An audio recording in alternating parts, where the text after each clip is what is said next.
This video is being made for a class. However, any of you on YouTube are free to watch this video.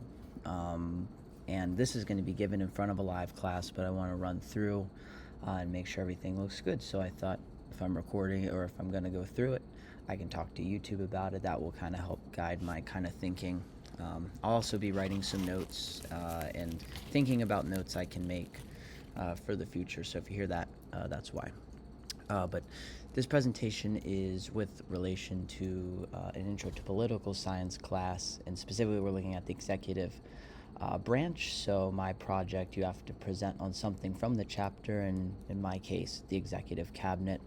But he's very interesting in that you have to present a little more than people might know. So this case, we're going to be talking about RFK, current head of HHS, and the brainworm catastrophe. So just some general overview. You have to stay very light on the review. A cabinet is just a bunch of advisors to the head of the executive branch. In the United States, it follows a format where we have secretaries of departments, and then we have agencies, basically kind of sub-departments. So you can see here I have a little visual. The head of the executive branch, so in our case, as of 2026, that's Donald Trump. Head of departments can be like RFK, Pam Bondi, that kind of stuff. And then their sub-departments are the people under them. And then even below that, you have more of the bureaucrats, or more of the constituents of that agency that are not in administrative power, kind of enacting what the heads are saying.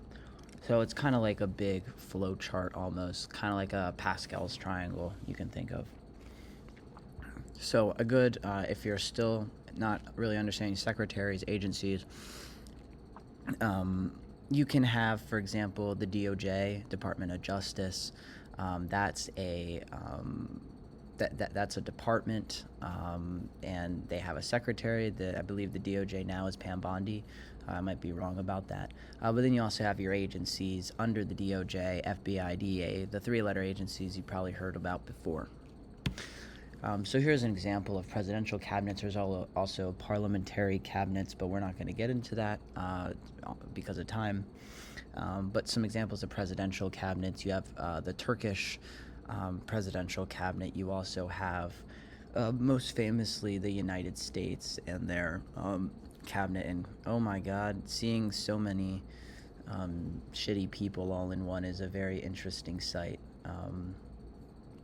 So, for example, big douchebags that I see here: RFK Jr., Pam Bondi, for sure. There's another one too, although I don't see her here.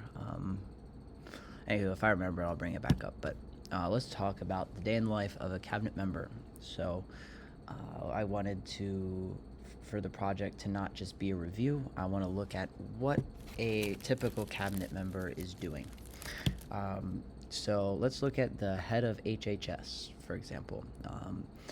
The HHS has these 13 agencies. You might have heard of FDA, CMS, CDC, NIH. Those are ones that fall under the head of HHS. There's also some, like there's some more niche ones, like the ACL, for example. That one deals with communities. So, for example, we have the FDA. They are going to oversee food. They're the Food and Drug Administration. They oversee food and drug approval, where they are actively recalling things and monitoring it with research. You have things like CMS, which provides aid in the form of Medicare, Medicaid, and CHIP to United States citizens, about over $1.52 trillion in aid, which is a substantial amount of health care. Okay, the CDC is specifically looking and surveilling health emergencies, so like viruses. They were the ones that monitored COVID, for example, and those kind of outbreaks.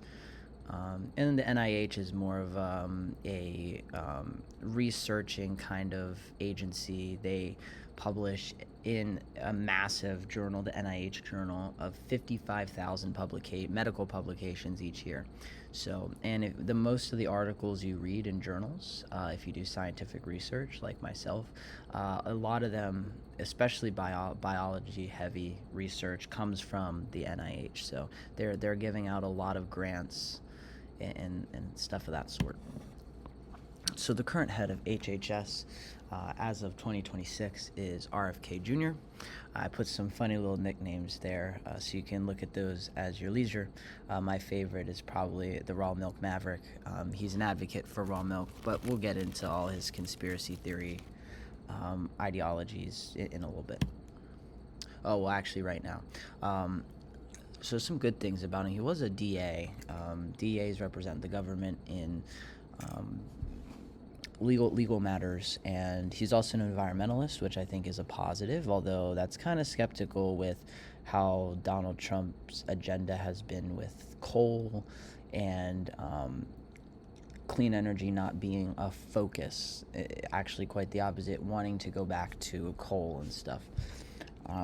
But he is a big environmentalist, or used to be. He was part of the Water Keepers program, which lobbied for a lot of good environmental policies to be pushed.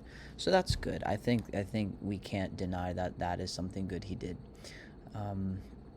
But there's a lot of bad. There's a lot of bad. You have stuff like vaccine skepticism.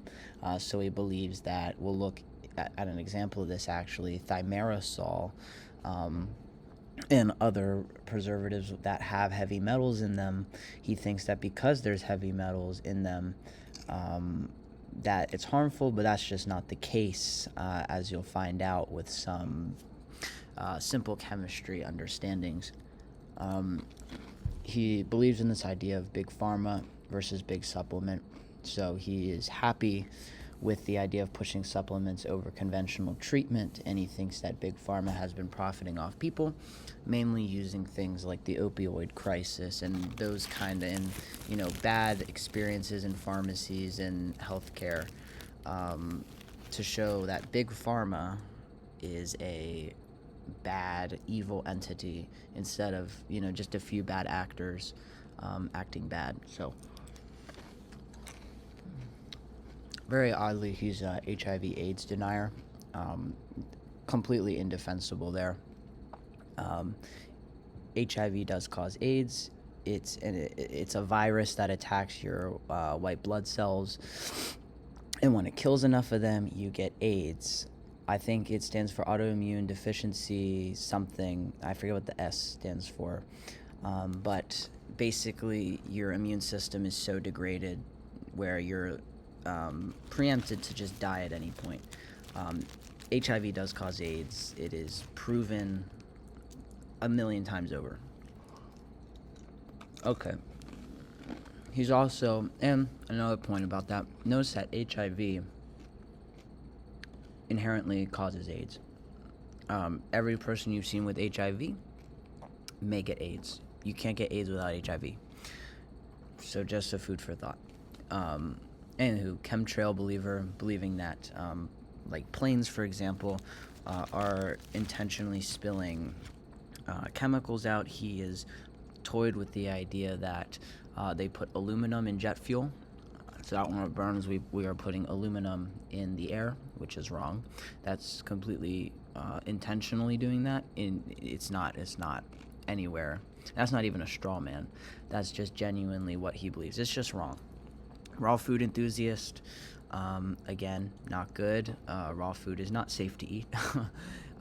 Milk, for example, you're subject to a lot more pathogens that are commonly found in milk, just because of how cows are and how they're raised and just how it is.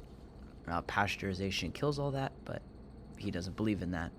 And he's also a steroid addict, and I don't think there's evidence for that, but you can kind of tell he's like 80, 70 years old, and he's ripped. So, yeah, something wrong with that.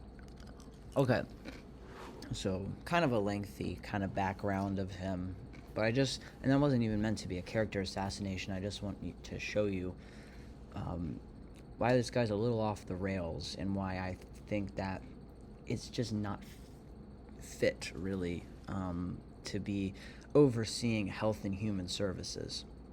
So, if that was enough, let's get into a logical argument for why he shouldn't be head of HHS. So, RFK should act in the public interest. I know that term is a little fuzzy. What is public interest? It's not well defined, and I don't even think public interest really exists. But public interest in the sense that act as much of the population would probably want. So you could say a lot of them want healthcare. So promote healthcare through the CMS. Very simple. Regulate food and drug quality. So if we set standards with the FDA, promote the FDA, which we'll see is what they're not doing, and promote scientific research. I think if we want, let's say, for example, you have a bad cancer, you better hope that there's a treatment out for there. And I think everyone who's went through cancer is pretty grateful for the treatment that they have. If the NIH wasn't a thing, we probably wouldn't be as far as we were, although we probably, it's impossible to not have scientific research in a core country like the United States. It just doesn't work.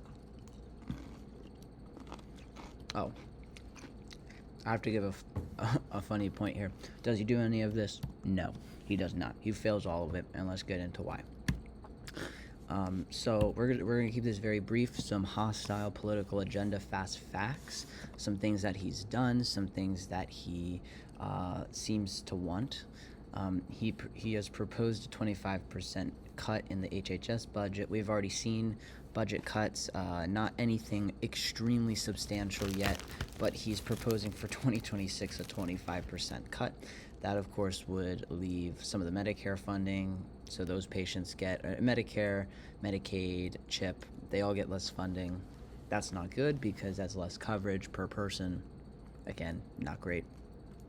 Less research grants are being offered to the NIH through this kind of budget, which we've seen, right? If this kind of leads me into my next point in the middle here, 5,000 NIH research grants were cut. So typically when you do research, you apply for grants. So people offer money for you to do the research, and it's kind of like a little election process. You sign up for them, and they either grant you the grant or they don't, depending on how you think you're going to solve a problem. So 5,000 of those research grants were cut.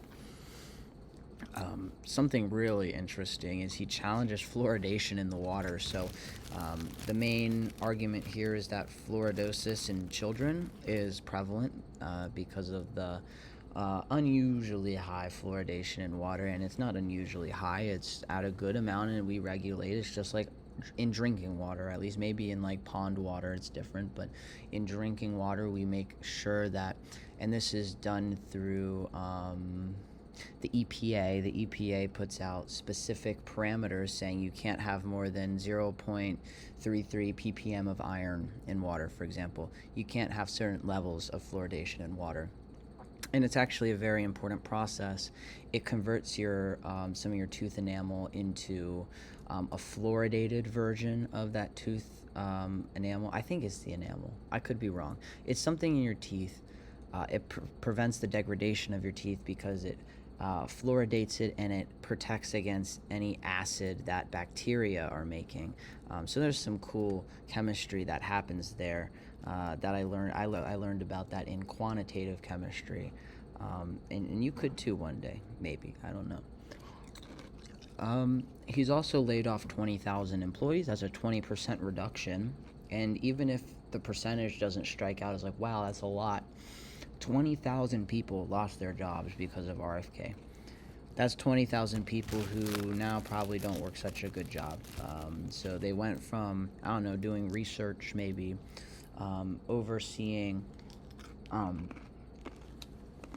benefits in, let's say, for example, an agent that could disperse Medicare aid to someone. They got cut. Now they have to find a shittier job because they spent their whole life maybe qualifying to be an agent like that, and now they have to get cut back. So really sad stuff to see. And just a smaller fact, but very important to me. He again, he's vaccine hesitant. He's skeptical. So to push his agenda to get his foot in the door, and we're going to see this is how he picks at the bureaucratic buffer. He specifically targets vaccine stuff in the CDC, and one of those ways was firing all 17 vaccine board members. So very tricky, very bad stuff that he did there. I think it's they're there for a reason. They make decisions about vaccines that are very important that he has no idea about, and yeah. Okay, so we're gonna shift gears. Hopefully you can see RFK Jr. is the head of HHS. Should he be? Probably not. He's too radical, in my opinion. Radical in a bad way. Radical just means you really go against the status quo. He's really going against the status quo in the wrong direction, in my opinion. So I don't think he's fit for HHS, and therefore not a cabinet member. So let's get into some science, because if I'm going to give a lecture to a class about political science and I'm a scientist, I'm going to at least teach you something maybe not so politically scientific, something more scientific. So one of these things I want to talk about is vaccine skepticism, specifically RFK's condemning of thimerosal usage in vaccines. Thimerosal is a vaccine preservative. It's been shown to increase shelf life to 6 years because whatever is in the vaccine just degrades over time, and it does so pretty rapidly. Thimerosal is hedging against that, buffering against that, so to speak. But he's claimed it's a deadly neurotoxin and causes childhood autism. Let's go into both. And now if I were giving this to a lecture in the classroom, I would go over mercury poisoning on the board and also show why you might be able to fragment this molecule. Maybe you do a little attack of the sulfur group, you kick off the ethyl mercury, right? That's possible. You could do that and make this a thiol on the benzene. You could do that, but it still doesn't mean anything, because even though methyl mercury and elemental mercury are bad, ethyl mercury in its low concentrations are really not harmful to the body, which is something I would explain, but here I don't have a slide for it, so I won't really do that. Say anything about that here. Okay, so it's not a deadly neurotoxin. That you can logically kind of assume using chemistry. Does it cause childhood autism? Well, just because you see correlation doesn't really mean causation. So for example, thimerosal was introduced, I don't know, maybe like the 80s, and autism rates have gone up, or the number of diagnoses or current autism patients has grown exponentially. So we see kind of a exponential growth. We would expect something linear, but it's kind of exponential. So why has autism rates gone up? Well, back in the old days, autism was looked at as a very you have it or you don't kind of thing. It was either you're neurotypical, you're like the rest of people, or you have ASD3 level autism, where you are just like arm flapping autism. There's no better way to put it. I'm sorry if that's a little offensive, but yeah, you were either normal or not normal in the eyes of Americans. So what changed? Well, we made the ASD system, which just kind of puts autism on a spectrum. So we have neurotypicals, right? People who do not have autism, maybe even like, well, we'll see ASD1 as high functioning autism, but neurotypical, very apt. They get social cues. They don't need any assistance. That's neurotypical. But if you have like ASD1, for example, you might have like I believe that I am ASD1. I have social issues, hitting social cues, retaining attention to things. That can be challenging for me. But I'm definitely not ASD3. So you see, like, you can, if back then I was diagnosed, I'd be neurotypical, right? Because you look at me, you're like, oh, okay, he's a little quirky, but he's not like autistic, so to speak, but now I would probably be classified ASD1. So that's why autism rates have gone up. It's not because of vaccines. Okay, but if you don't believe me on just looking at the correlation, let's look at a paper. So this is a review paper. It undergoes, or it overlooks a bunch of research that's been done looking at thimerosal in people, seeing does it cause childhood autism. So the main question, does it cause autism? Let's see what they found. So they did a pharmacokinetic study. Basically, they want to see what is the kinetics of this, and kinetics just means the rate. So what is the rate of something in this drug? And specifically what they looked at was how fast does the drug get excreted from your bowels. So remember, this thimerosal molecule is in such low concentration, even if it really stayed in the body for a decent amount of time, it would not cause much damage.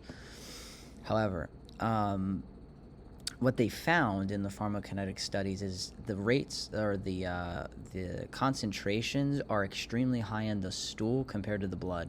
So that's telling you that this mercury thimerosal compound is being excreted, or at least the ethyl mercury is getting excreted very rapidly through the bowel system. And when you look at this table, you can see it. So 3 days after vaccination, the blood levels were 8.20, and mercury was about 10 times greater in the stool. So it's being rapidly excreted. And we're going to talk about this nanomole thing per liter, nanomolarity, but we'll get to that in a second. And after 28 days, it's dropped by maybe like 30-40% down to 5, and in the stool it's still 10 times greater than what they're finding in the blood. Now, what are these nanomole per liter things? Well, it's telling you basically how many molecules in a liter. So if I isolated a liter of a patient's blood who got a thimerosal containing vaccine, and I drew out the volume of a liter, only 1/trillionth of that, or I should say 5 out of every trillion molecules will be a mercury containing species, which is absolutely fascinating in its own way. And I hope you can just see the idea that the amount in your blood is so ridiculously small, and it's being excreted in your bowels. So even after like 60 days, it's probably almost all gone, and the effects are very minimal, if at all. So that's what they concluded by looking over pharmacokinetic studies and averaging out everything.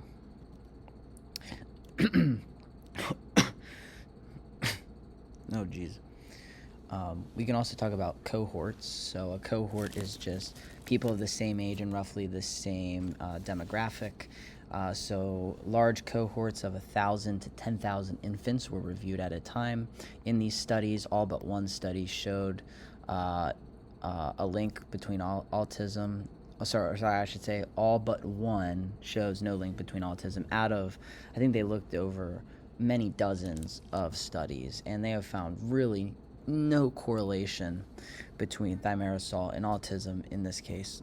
In that one study, they kind of discuss, way out of my pay grade, they did 69 statistical tests. There's a saying, if you do all these statistical tests, you're bound to find something. You can make stats say whatever you want, really. That's kind of what this is getting at, this little section.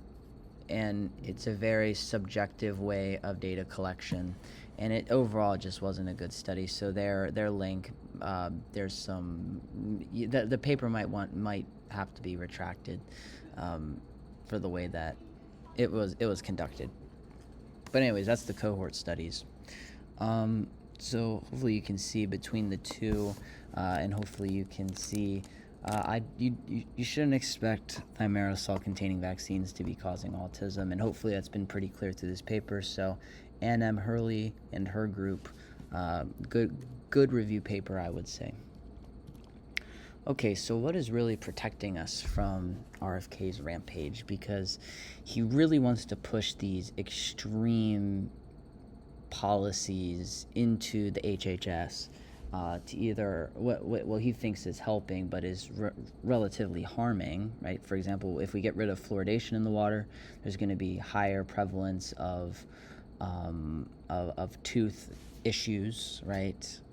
Sure, Americans wouldn't like that. Maybe one less fluoridosis case over the next 100 years, but who knows? But anyways, this is what's protecting us is known as the bureaucracy buffer. Now, bureaucrats are the integral constituents of the agency, so this includes RFK, RFK Jr., his advisees, researchers, surveyors, all the employees, everything. They're the bureaucrats. They're the ones. If you hold a federal job, you're a bureaucrat.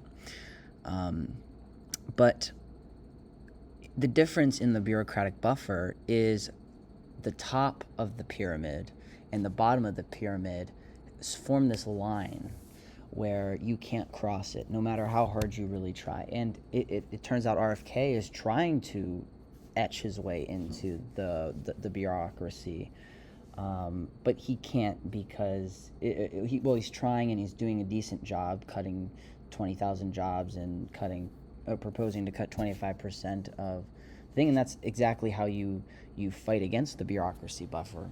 But basically, let's say, for example, he says vaccines are harmful to humans.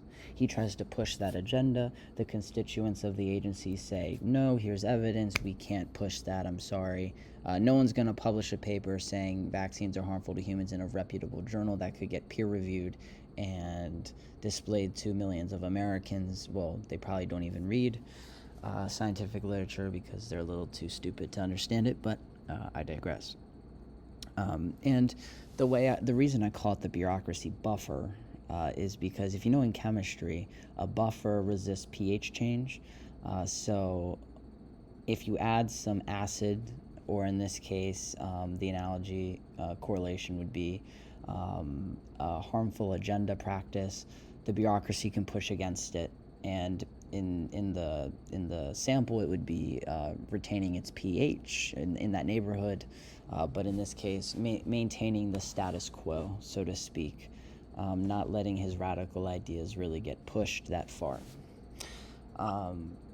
But if you bomb a buffer with 18 molar nitric acid, well, you'll probably die because it will splash everywhere, but it will override the solution. And in the case of RFK, he could maybe in the future take over the bureaucracy and appoint people even lower that will fulfill his agenda. So we'll just have to see how hard he fights the bureaucracy buffer.